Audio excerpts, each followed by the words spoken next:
niku. Lha nggih. Yana-yane ra pangkling ngono niku. Nggih. Nah, sini mboke kan kula niku. Nggih, Bublik Sri. Nggih. Jenengan pundi daleme, Pak? Maron. Oh, Maron. Nggih. Riyen nggih teng ping mriku. Nggih, ngono sak ping. Lah nggih. Ngalarane ren kula. Nggih. Ya pensiun ping pirang tahun Mbak Lis ini? Nenten 2 tahun apa 3 tahun pensiun ini. Nek kula Mboten. pedangu, nek kula iki nembe. Nek Bu Elis ini nem. Tahun pinten Pak jenengan? Hah? Tahun pinten? Mbok rasa ngaran, Mas. Riyen nggih ping niki, alumni pring niki Mas ini. Napa? Oh iki alumni Murid. 2007. Murid Nggih.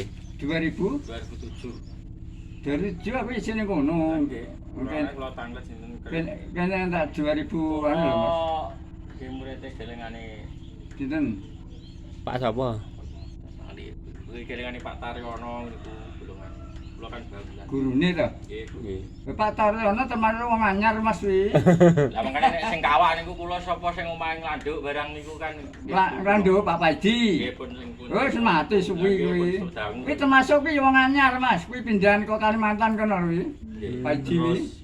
Pak Sawal barang. Nah, Pak Sawal sekawak, Pak Sawal. Nggih, Pak Sawal kawak niku. Pak Sarip, Pak Tarim nggih. Pak Niku Tarip. wereng nih kata Pak Tarim pereng nih bahasa Inggris nih kata. Nggih. Nggih. Nek jane lah ku ngaran yo ora kel. Pak Sawal sing anu riyen tenangi kali Pak Tarim niki Malah lho. sing gak lah nek oleh ku ngarani nek kok jere cacah kuwi lho. Sing kereng dhewe malah Pak Sawal. Nggih Pak Sawal. Pak Sawal ki jane yo Zaman ST mbiyen. Lah ya ST Sampai sampai ngarani Pak Sawal iki ta yo. Biasane wong iki rusuhe karo ji nyong wetoti ngono lho, pegel. Wah disiplin Pak Sawal iki memange. Oh, sekarang nyong wetoti ngono. Pak Pri napa niku? Pri sinten? Priyanto. Nggih Priyanto. Priyanto yang nembe pensiun niku Nggih. Nusantara ya karo Beli sik kono Nggih, kata. ya riyen dolanan teng bangku ruang praktek riyen lho, Pak. Caca ditinggal bener dam-dam diuncali. Sampeyan ya lulusan SD ta? Nggih, ST riyen. Tahun pira metune? 2000 pinten nggih. Kula riyen teng Pegri, Pak. Oh, Teng bungkus mriki. Lah masa Pegri mlebune ya Nggih, golongane niku Pak Parno lho, Pak Parno Perenjak Dewan niku guru kula. kelas loro. Parno Bulu. Iya wis heeh. Wae guru sapa barane aku hafal. Nggih. Nek jenengan Nek larian kata sik gabungan ndak kelas 3 mlebete teng Wonoasri. Wis niku kulon kono. Nggih. Ya mbiyen ya ora Wonoasri ya jaman mulai panjengadeg ki awale ning ST lho Nggih, Mas. ST nggih. Pendirine aku Pak Wiji biyen ki. Oh, Pak Wiji. Sing duwe ide pertama. Nggih. Kowe eling-eling apa? ST ki cuma caruban. Nggih. Gek pendaftar iki meliputi Gunung Lor, Gunung Kidul. Umpama gawe Nggih. sekolah STM ten mriki pun to. Nek nrimo sak kelas no mesti oleh Pak. Jangan nggih. Dari bocah-bocah mlayune Medin Prajenak nek Nggih. kene enak eneng aku. Nggih. Ya padane ST digawe SMP kuwi jaku sing memperkuat njaluk tempo kan aku karo kepala sekolah kan dijak pertimbangan. Mami, iki piye? ST iki arep digawe. Lah SMP. zaman SMP niku duwane toyo lho, Yus. Nemu pinten 2 tahun apa pinten kuwi SMP riyen. Ya sekitar Gitu? 3 tahun. 3 tahun. 3 tahun terus diganti SMP keterampilan ya 2 tahun nek. Nggih. Jadi 5 tahun terus lagi SMK kuwi. Nggih. Anu Mas, zaman SD ki jadi SMP ki kepala sekolah bingung terus tak wae pertengahannya nih Pak. Sani ngeten lho, wali murid itu dikelompokne. Dan makanya disodori Blanko kan ngisi yang setuju jadi SMP sekarang ini Nggih. menulis Nggih. sampai semilih endi wonge.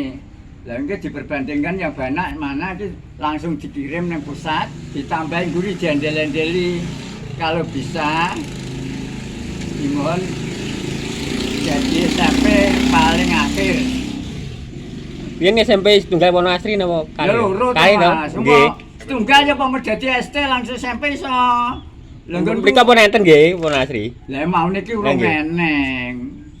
Dibentuk ngono kuwi urung eneng Mas dadi SMP kuwi. Oh, nggih. Lah apa mau ane sing dadi SMP ya Mas Saruban kuwi ya Nggih. siji. ST anu Wonoasri. Wonoasri nggih.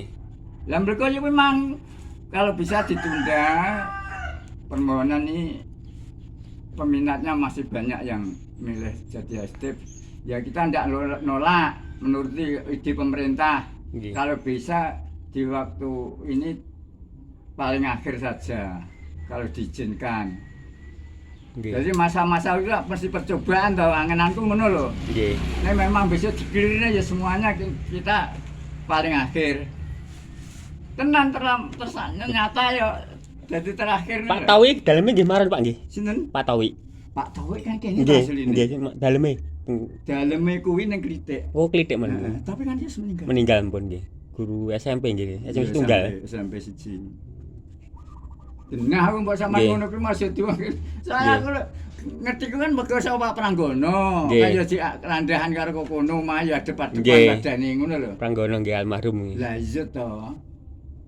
Terus namanya Pak Bagus nggih. Mriko nggih. Pak Bagus apa?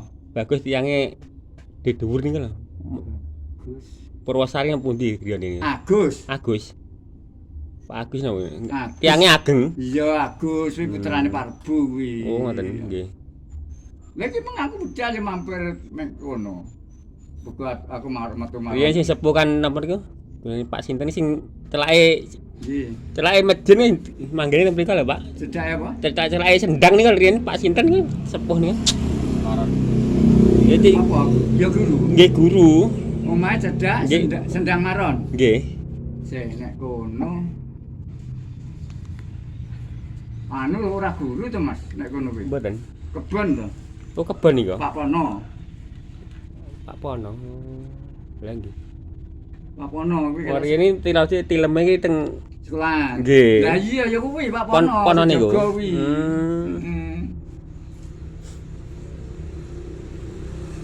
Malah sepuh nek jane nek ditung malah sepuh Pak anu etan sekolahan kuwi. Nek jenjang karo kuwi. Nggih. Kuwi pancen anu dinas jaga. Pak Nggih. Tamun. Pak Tambun. Pak Tamun sini ngerti awakmu jane. Nggih. Dari etan sekolahan kan ngetan di desane templek ku lho. Engko ning Nggih. ngetan nang pasar apa alun awas nang ngalor nang pasar nang ngidul nang stasiun. Nang riyen patula STM prioritasnya nek kok ST mbok daneme pira tetep klebu riyen niku. Tengene Pak Girin niku. Pancen wong Pak Girin jen ngene lho kuwi kan nang aku ki pokoke aku nek daftar turah cah kene Nggih. iki tak tapung langsung tak kirim rono. Nggih, Aku lang- ngono. nggih. Wis gak Masuk ke SMP tetep kalah karo sing gak- SD. gak- Nggih, saya gak baleni lho lah. nggih, emang pun kejuruan to mene, nggih. Oh riyen rata-rata bar SMP 1 mesti mtayune teng STM riyen niku jarang teng SMP SMA. iki besane ST ini orang Jawa apa-apa lho Mas. Jadi kan jadwalnya kan masih mulai kono neh. Lah sing kok ST wis nglontok to apa dibaleni. Nggih. Enggak Mana terus anak nih. biyen kan kok ST arep ngalih ning bangunan ngalih ning mesin to. Tak Nggih. seneni. Kowe nek SMP mesin yo kalah karo cah SMP. Nggih. Iya toh? Saya mesti saya diukah mesti dipelajari. Nah, kalau ST kan bangunan toh Mas. Ya, Nek bangunan, nggih. menang kowe. Parbasan lagi coret gak? Nggih. Garis liku-liku ki apa gak kamar gampangane. Nggih, gambar skala ini bingung. Lah, Nggih. nek kono uteke bingung kuwi ya. Nek SMP teng STM nggih bingung. Ya makane kuwi. Gambar-gambar gawane anu main skala kabeh Ya, gitu. makane kuwi. Lah, nek Satu SMP banding piring, nggih. Gambare kok ora angen-angen lho. Nggih. Ada teng SD nggih kudu siku nggih to ndamel siku kali ngoten niku lho Pak nggih to. Oh, ngaku siku sitok gedhek Nggih. tangane. Siku kali. 45 kali 90 niku. Rata-rata Rata-rata anakku mbiyen anak lanang ki tak kono sekolah Sarban ki mo. Ring-ring Sarban kan sekolahane dhewe wis ora bayar lho karepku ki ngono lho. Nggih. Ya kok mau njaluk ning Medion. STM Medion. Medion. Nggih. Nggih negeri Medion gitu. Negeri. Nggih. Lah negeri masih sekolah dhewe jenenge nek ning wong nasib ki gak kena semono. Nggih, nek ora- Polisi negeri ki ning nggih. STM mesti jurusane pelajarane kuwi ya gak mungkin. Nggih. Wong sesuai bakat. Nggih. Ngono lho. Riyen lari mriki janten temen dadi nggih ngebis golek narto lho Jos kan yo Ya nemu bener anak Ampri orang orang. Narto. Nggih. Heeh. Hmm. Kancane biyen ana sing santan lho, tas santan Oh, sitok. santan. Terus cah endi biyen iki. Oh ya sepedaan bareng, Mas. Aku Bareng. ngene tak modal sepeda kowe nek gelem aku. Jontel ya? Nggih. Lho Ampri orangnya nang Medion. Pinter-pinter jane cacahe. Ya doyo bener. Wis mampir malah Adoyo. gayeng ceritane kene. Dalem? Pama aku gak mampir gak gayeng iki. Doyo. Kok sampean sawang wong kerjane nyapo. Ya nggih. Doyo. Sekolahe Kok lunjak-lunjak kon mlaku metu ngeluntrung kene ndi kae. Gak senenge padha. Mas, ratan gedhe ngijil tembus endi kok? Nggih moyo mriko, moyo. Ter malih balik. Moyo. Moyo alas niku. Nggih Langsung mlebu ngeten saged ngetan saged nggih, saged. Nangke makadaman segede. Radosane ra dirusak. Tapi nek kok kono menak kok genjo. Nggih, nek mriki kan munggah. Aku ki nate mbiyen iki wis tau liwat eling mulane tak tekone mergo pas dalane ki sing iki rung dipaping halus ngene urung jaman berat jembret yang kadang tak pikul bareng labene. Nggih. Saya ki ya menjelajah iku lho karo kuwi. Masa nelak ya kancane gak tak jak liwat kono ngono lho. Dadi Nggih. Niki nggih sepedaan terus niki Mas niki. Remen sepedaan niki. ya ngono padahal sak putuku. Paling agak ndi jajal tak Kalau kelahiran 88. Paling ada ning dilem sepedaan. paling agak ning ndi iki? Nang Medion. Paling Medion ning Widas. Widas, nggih. Wis berarti ada aku. Kula ya nyesuwekne wektune barang wae wong cek enome jangkae sik ning diurusan. Lah aku didinas kae iso megetan gorang garing. Sepedaan niku. Heeh. Iya. Asik. Wis prai iki malah Pak anu kuwi ndi? Nganjuk Rejoso. Pak Wito tau diulang to we. Sak mriki ya nembe medal lah piye sing ngurusi bocah sik ning sik sik resik lagi bar isuk mlampah-mlampah terus resik ngurusi bocah. Lagi nembe medal. Pak Wito sampean diulang Pak Wito ta jane? Nggih. Nate diulang Pak Wito. Pak Wito. Pak Wito wong kuning. Nek gak karo matematika. Nggih. Hah? Atos. Lah ya aku ngampir ning kono ki dhek mlenggong. Daleme pundi? Nganjuk.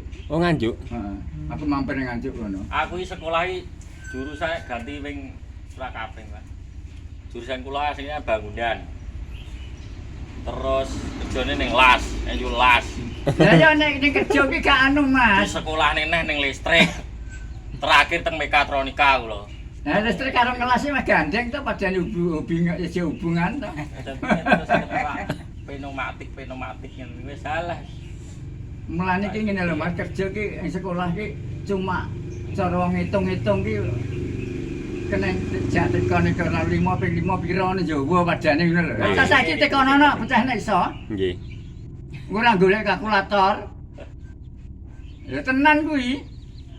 3 ta 4 kan ya ora iso ta saiki iki. Alah kek betul lele aku. Aku Nggih. dapat Nek riyen nggih pinter-pinter tenan riyen.